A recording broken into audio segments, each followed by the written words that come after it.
Assalamualaikum warahmatullahi wabarakatuh. Selamat sore saudara. Jumpa lagi dengan Bapak. Sudah siapkah hari ini untuk menerima materi? Baiklah,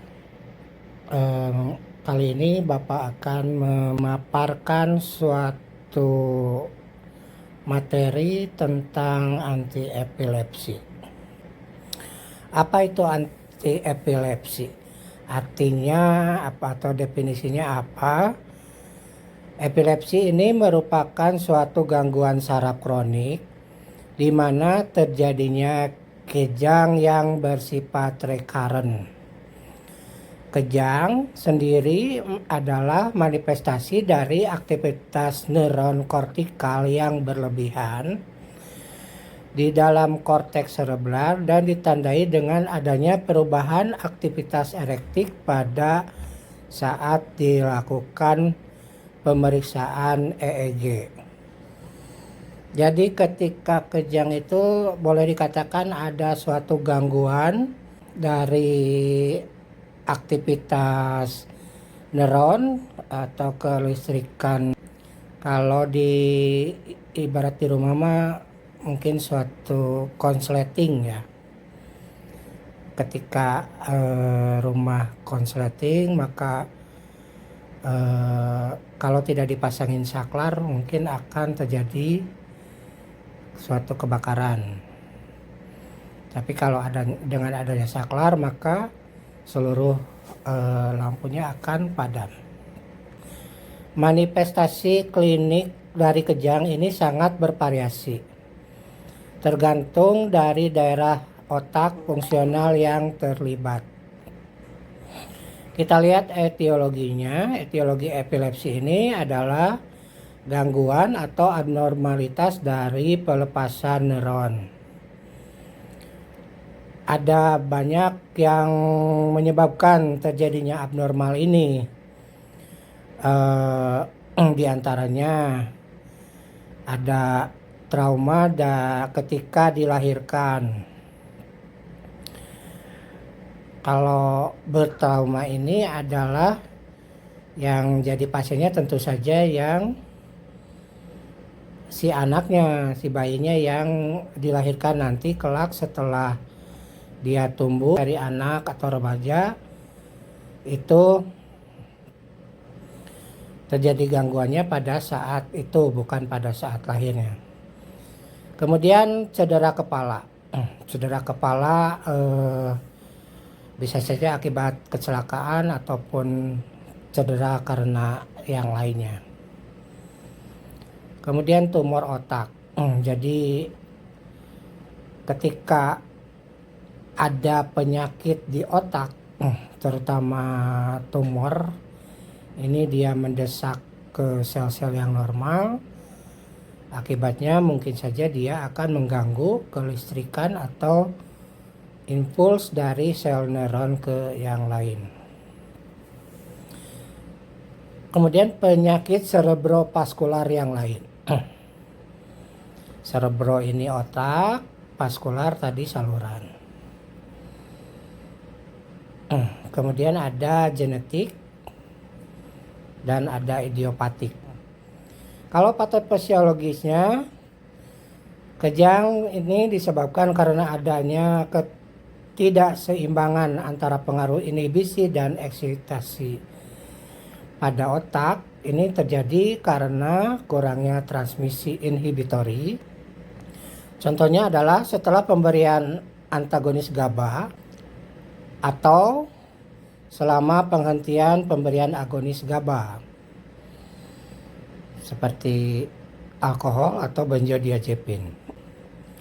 Nah, pemberian antagonis GABA ini, GABA-nya sendiri diblok, kemudian ternyata terlalu berlebihan, sehingga akibatnya adalah kurangnya transmisi inhibitori. Tetapi juga kalau pemberian agonisnya diberikan, GABA-nya tetap, tapi efek yang dihasilkannya itu akan sama, jadi bertambah. Nah, biasanya bertambah karena misal kecanduan alkohol ataupun yang lain, kemudian dihentikan. Jadi kadarnya itu kekurangan. Nah, yang kedua adalah meningkatnya aksi eksitatori. Ini ditandai dengan meningkatnya aksi glutamat atau aspartat. Jadi sebetulnya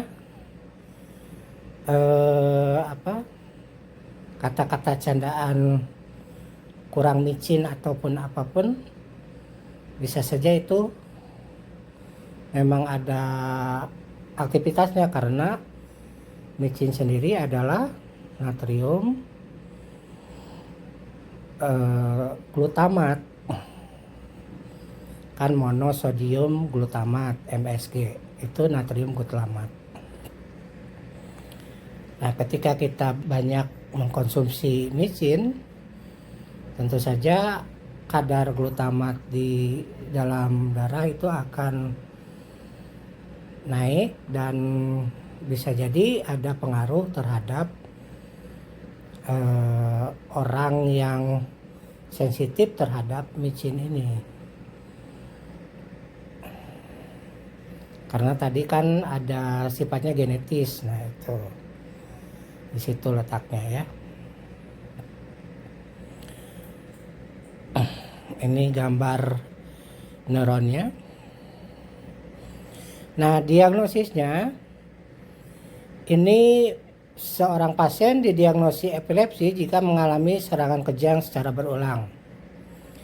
Kalau kejangnya sekali, mungkin saja karena akibat penyakit yang lain. Banyak penyakit yang lain itu menimbulkan kejang, seperti demam gitu. Kalau terlalu tinggi di anak-anak itu, anak-anak akan mengalami kejang. Nah, boleh jadi ketika kalau kejang akibat penyakit ini tidak tertangani, di kemudian hari akan datang lagi serangan-serangan kejang dan berulang, ya dia epilepsi gitu. Kemudian ada, untuk menentukan jenis epilepsinya, selain dari gejala, diperlukan alat-alat diagnostik lain. Jadi harus lihat EEG-nya gimana, CT scan-nya gimana, MRI, atau lainnya. Nah, ini ada pasien dimasukkan ke alat MRI untuk dilihat dari foto dari otaknya. Kelihatan nanti adalah gelombang listrik yang ditimbulkan dari pengantaran neuron-neuron yang ada di otak. Klasifikasi epilepsi, kita lihat ini berdasarkan data klinik dan data EEG. Kejangnya dibagi menjadi kejang umum, generalized seizure, ini akibat aktivitas yang terjadi pada kedua hemisfer otak secara bersama-sama. Kemudian ada kejang parsial. Kejangnya itu akibat dimulai dari daerah tertentu di dalam otaknya.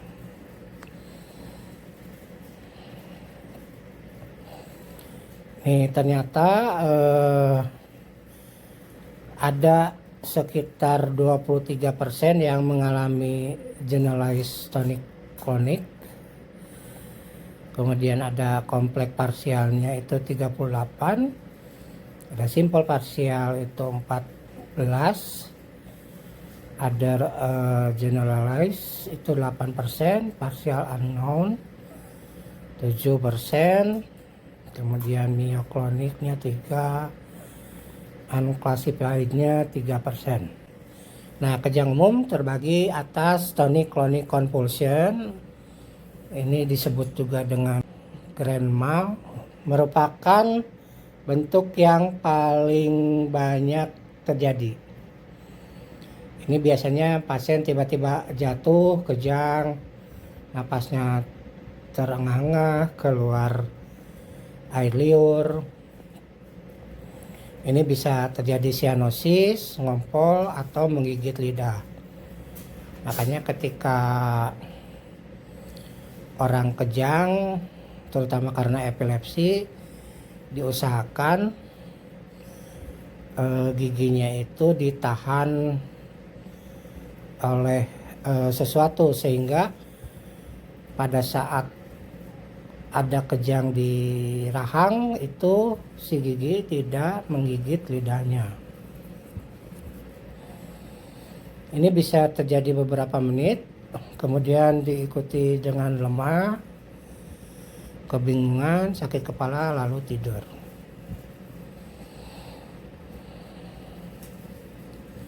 Ini ada dua fase, kelihatan nih, tonik dan klonik fase. Dari ilustrasinya ya, seperti itu. Kemudian absence attack atau petit mal, jenis yang jarang, umumnya hanya terjadi pada masa anak-anak atau awal remaja. Biasanya penderita tiba-tiba melotot atau matanya berkedip-kedip, kemudian kepalanya terkulai. Kejadiannya cuma beberapa detik, bahkan sering tidak disadari. Kemudian myoclonic seizure biasa terjadi pada pagi hari.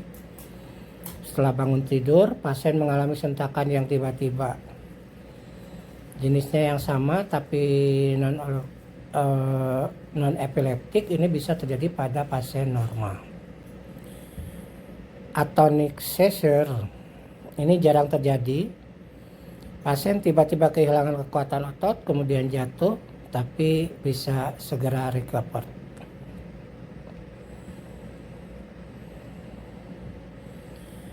Kemudian kejang parsial, ini dibagi atas simple partial seizure, pasien tidak kehilangan kesadaran, terjadi sentakan pada bagian tertentu di tubuh. Kemudian complex partial seizure, ini pasien melakukan gerakan-gerakan yang tidak terkendali, misalnya mengunyah, meringis, dan lain-lain tanpa kesadaran. Jadi secara tidak sadar pasien melakukan gerakan-gerakan itu. Nah, ini seperti ini, ayo mengulang gitu.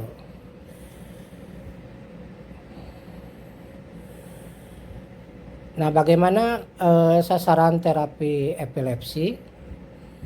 Ini biasanya mengontrol, bisa dengan mencegah atau mengurangi frekuensi supaya tidak terjadinya kejang-kejang dan bisa beraktivitas normal lagi. Dan yang kedua adalah tentu saja harus meminimalisasi adverse effect of drug. Artinya efek samping yang diberikan itu harus sesedikit mungkin. Strateginya bagaimana? Mencegah atau menurunkan lepasnya muatan listrik saraf yang berlebih melalui perubahan pada kanal ion atau mengatur ketersediaan neurotransmitter. Seperti saudara ketahui, ketika si sel saraf itu menghantarkan sinyal, kalau di dalam selnya itu sinyal bisa berpindah karena terjadi perbedaan potensial antara ujung yang satu dengan ujung yang lain, atau di situ kan ada akson-akson. Nah, di antara akson itu terjadi perbedaan potensial listrik sehingga sinyal bisa berpindah. Sedangkan ketika sel yang satu mengantarkan ke sel yang lain, maka itu dibutuhkan neurotransmitter di sana. Jadi untuk strategi terapinya mengatur perubahan pada kanal ion sehingga tadi potensial antar akson ini tidak ada jadi atau turun, tidak ada perbedaan sehingga tidak ada pengantaran sinyal dari ujung sel saraf ke ujung sel yang lain. Sedangkan untuk pengantaran sinyal ke sel tetangganya atau sel yang lain ini yang diatur adalah keberadaan dari neurotransmitter. Seperti yang minggu yang lalu, neurotransmitter itu sama, ada GABA, ada norepinefrin, serotonin, dopamin. Nah, ini yang diatur. Tapi kalau terjadinya di otak, maka itu kebanyakan adalah GABA-nya yang diatur. Nah, prinsip pengobatan pada epilepsi.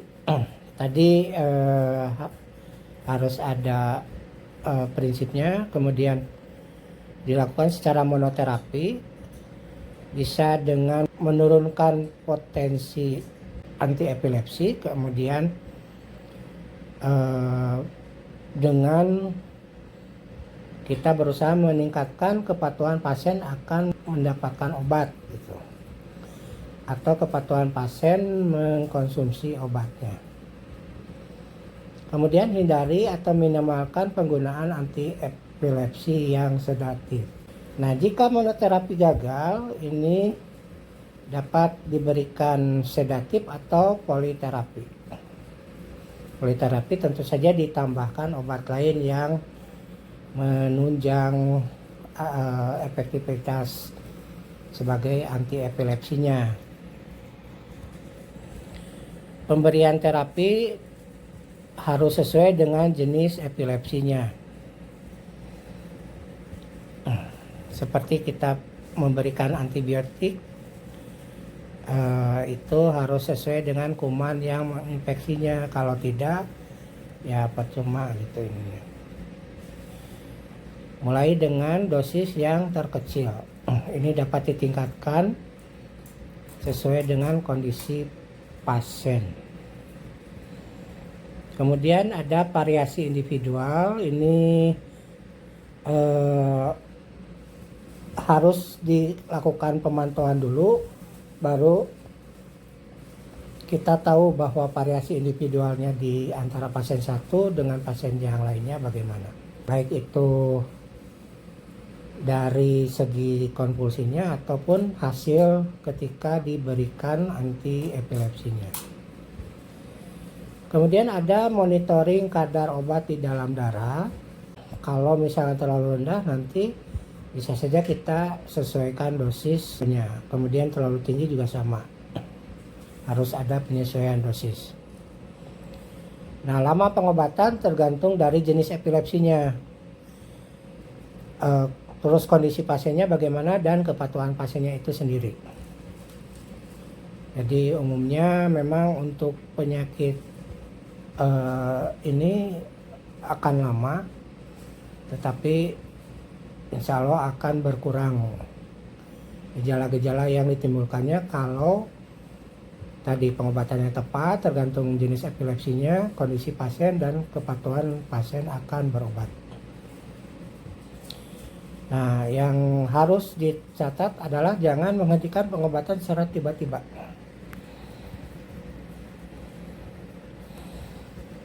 Kemudian penata laksanaan terapi yang lain seperti non-farmakologi, orang yang terdekat atau lingkungan ataupun terapis atau dokter harus mengamati faktor pemicu terjadinya epilepsi.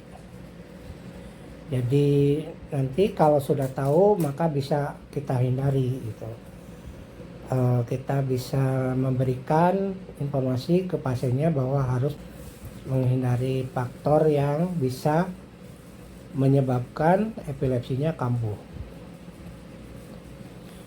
Yang kedua, menghindari faktor pemicu. Tadi kan setelah tahu harus dihindari ya. Ini macam-macam pemicunya, stres misal, atau kelebihan olahraga karena kecapean, atau konsumsi minuman atau makanan tertentu. Kemudian perubahan jadwal tidur, terlambat makan, dan lain-lain.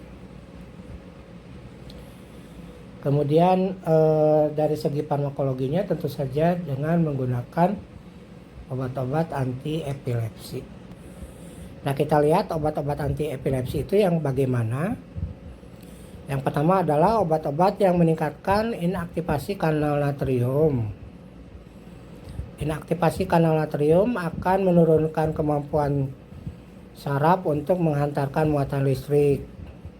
Contoh obatnya adalah phenytoin, carbamazepine, lamotrigine, oscarbazepine, asam valproat. Kemudian yang kedua adalah obat-obat yang meningkatkan transmisi inhibitori GABAergic. Ada beberapa macam. Pertama, agonis reseptor GABA. Ini meningkatkan transmisi inhibitori dengan mengaktifkan kerja reseptor GABA. Contoh obatnya adalah benzodiazepin dan barbiturat. Yang kedua adalah menghambat GABA transaminase, sehingga konsentrasi dari GABA ini meningkat. GABA transaminase sendiri adalah enzim yang metabolisme GABA. Ini contohnya adalah pigabatrin. Yang ketiga mekanismenya adalah menghambat GABA transporter, sehingga memperlama aksi dari GABA. Contohnya tiagabin. Yang keempat adalah meningkatkan konsentrasi GABA pada cairan cerebrospinal, mungkin dengan menstimulasi pelepasan GABA dari non-vesicular pole. Contohnya adalah gabapentin.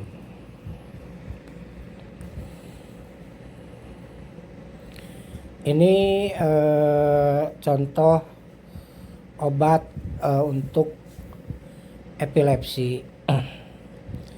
Untuk partial seizure, drug of choice-nya adalah carbamazepine, phenytoin, valproat.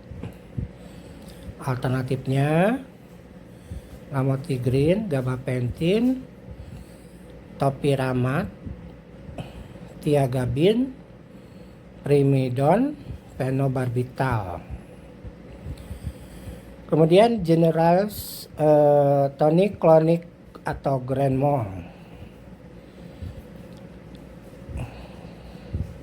Drug of choice-nya adalah valproat, carbamazepine, phenytoin. Alternatifnya lamotrigine, topiramat, primidone, phenobarbital. Untuk absence, drug of choice-nya adalah valproat, etosuximid. Alternatifnya adalah clonazepam, lamotrigine. Untuk atypical absence, drug of choice-nya adalah valproat. Alternatifnya adalah clonazepam, lamotrigine, topiramat, penbamat.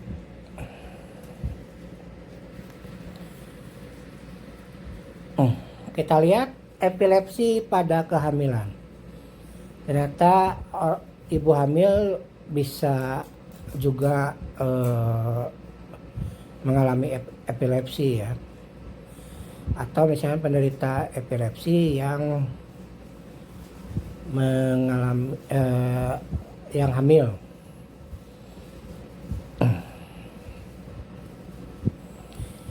Ini menyebabkan posibilitas dari kejang-kejang ingin melahirkannya itu meningkat. Kemudian ada komplikasi dari kehamilan, Nah, bisa saja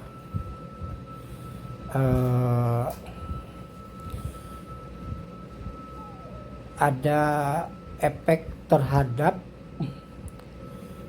bayinya gitu, terhadap fetus.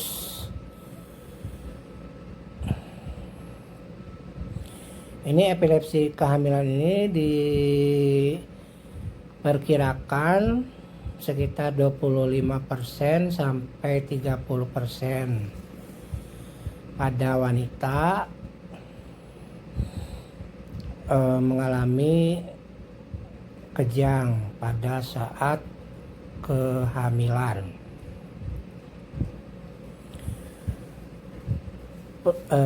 Peningkatan aktivitas kejang ini biasanya akibat dari direct effect atau efek langsung dari seizure threshold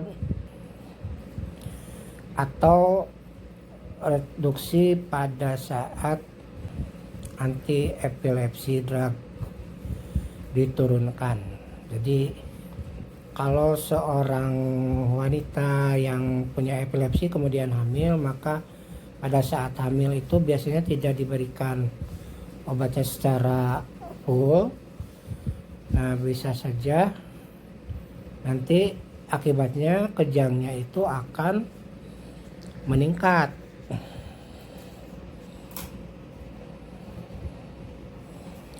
Nah, tetapi yang bahayanya adalah golongan-golongan barbiturat dan phenytoin ini biasanya mengakibatkan dari kelainan jantung dari bayinya. Nanti bayinya mengalami kelainan jantung atau sumbing atau kecacatan yang lain. Kemudian asam valproat dan karbamazepin ini akan mengakibatkan spina bifida dan hipospadia pada bayinya.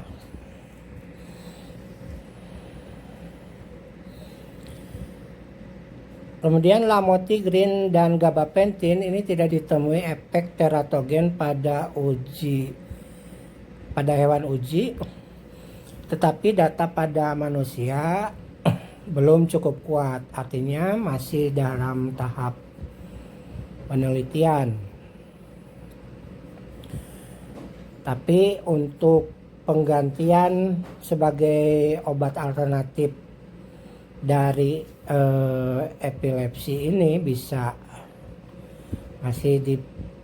bisa diberikan pada wanita yang hamil. Nah, pemberian suplemen asam folat dan vitamin K diperlukan selama wanita hamil yang mengkonsumsi obat-obatan anti epilepsi. Nah, sekian pemaparan anti epilepsi. Jadikanlah setiap diskusi sebagai ilmu untuk belajar dan jadikan setiap lawan bicara sebagai gurumu. Dan jadikan setiap ruangan adalah ruang kelasmu. Demikian quote of the day hari ini. Mohon maaf kalau ada salah. Semua kesalahan itu 100% dari Bapak dan semoga bermanfaat. Terima kasih atas kehadiran saudara. Assalamualaikum warahmatullahi wabarakatuh.